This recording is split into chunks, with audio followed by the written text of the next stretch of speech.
මම දිගින් දිගටම මා නියෝජනය කරන මට බාර දුන්න මගේ ආසනයේ පරාජය වෙනවා නම් ඒ පරාජය எனக்கு பொறுப்பாக வழங்கப்பட்ட தொகுதியில் தொடர்ச்சியாக தோல்வியை சந்தித்தமையினால் தோல்விக்கான காரணம் நான் என்றால் தோல்வியை வெற்றியாக மாற்றுவதற்கான செயற்பாடுகள் என்னால் கை நழுவி போகுமாக இருந்தால் என்னை ஏற்றுக்கொள்ளவில்லை என்றால் கட்சியின் எதிர்காலத்தினை கருத்தில் கொண்டு கட்சியின் தொகுதி அமைப்பாளர் பதவியிலிருந்து ராஜினாமா செய்துள்ளேன். இந்த தொகுதியில் எனக்கு பிரச்சினை காணப்படுகின்றது. எனவே ஒரு தொகுதியை தருமாறு பொதுத் தேர்தலின் பின்னர் கட்சி தலைவர் உள்ளிட்ட கட்சியின் சிரேஷ்ட உறுப்பினர்களிடம் வேண்டுகோள் விடுத்திருந்தேன்.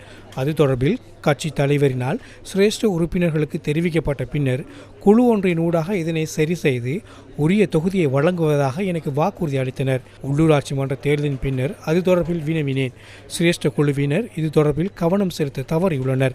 இந்த பின்னணியில் இந்த தீர்மானத்தை மேற்கொண்டுள்ளேன். බාධාවක් ඉදිරියේ එල්ල වෙන්න පුළුවන් කියන මතක් කිරීම පක්ෂයට මේ වෙලාවේ මතක් කරනවා. ஐக்கிய மக்கள் சக்தியில் ஜனநாயகம் உள்ளதா?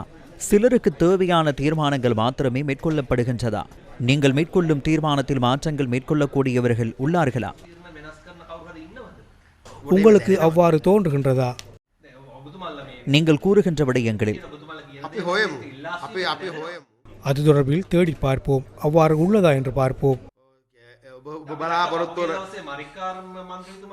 விரக்தியில் உள்ளதாக அண்மையில் பாராளுமன்ற உறுப்பினர் மரிக்காரம் தெரிவித்திருந்தார். மீண்டும் நீங்கள் தொகுதியை பொறுப்பேற்பீர்களா? නමුත් මට සංවිධාන ශක්තියක් නැවත වන්න இல்லை, மீண்டும் அந்த தொகுதி எனக்கு தேவையில்லை. நான் தெளிவாக கூறியிருந்தேன். கட்சி புரிந்து கொள்ள வேண்டும். உங்களுக்கு கூறாத பல விடயங்கள் உள்ளன. கட்சியில் உள்ள சிலர் இந்த தொகுதியை தோல்வியடை செய்வதற்கான செயற்பாடுகளில் கடந்த காலங்களில் ஈடுபட்டிருந்தனர். சிலருக்கு அது தேவையாக காணப்படுகின்றது. எனினும் மாவட்ட தலைவர் பதவி வழங்கியிருந்தனர். வழங்கி 3 மாதங்களில் ஜனாதிபதி தேர்தலில் மாவட்டத்தினை வெற்றி பெற வைத்தேன். அந்த சந்தர்ப்பத்திலும் பண்டாரவளை தொகுதி தோல்வி அடைந்திருந்தது. பதுளை தொகுதியும் தோல்வி அடைந்திருந்தது. 9 தொகுதிகளில் 7 தொகுதிகள் வெற்றி பெற்றன. மாவட்ட தலைவர் என்ற ரீதியில் நான் சந்தோஷம் அடைகின்றேன். எனினும் மாவட்ட தலைவர் பதவி எழுத்து மூலமாக எனக்கு வழங்கப்படவில்லை. கடந்த வருடம் வழங்கியிருந்தனர். இந்த வருடம் வழங்கப்படவில்லை. எனினும் ஏனைய மாவட்டங்களுக்கு புதிதாக தலைவர்கள் நியமிக்கப்பட்டுள்ளனர்.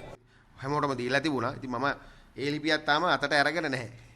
ரஞ்சித் அலுவிகாரி பதவியை ராஜினாமா செய்துவிட்டு மீண்டும் அந்த பதவியை பெற்றுக்கொள்வாரா? මට ඒවට උත්තර දෙන්න බෑ. මම அது தொடர்பில் எனக்கு பதில் அளிக்க முடியாது. சிலரின் கருத்திற்கு பதில் வழங்குவது நியாயமற்றது. மனச்சாட்சிக்கு அமைய செயற்பட வேண்டும். வெட்கம் மானம் இருக்க வேண்டும். உண்மையை அறியாமல் பார்க்காமல் கேட்காமல் என்னால் எதுவும் கூற முடியாது. பதில் அளிக்காமல் இருப்பதே சிறந்தது. උත්තරයක් දෙන්න බෑ. பண்டாரவளையில் ஆட்சி அமைப்பீர்களா? පස්සේ බලමු මොකද වෙන්නේ කියලා. பின்னர் பார்ப்போம். என்ன நடக்கின்றது என்று பார்ப்போம். எவருக்கும் இதனை செய்ய முடியும் என்பதினாலேயே நான் அதிலிருந்து விலகினேன். ඊට ගන්න පුළුවන්ද කියන කාරණේ හදාගන්න.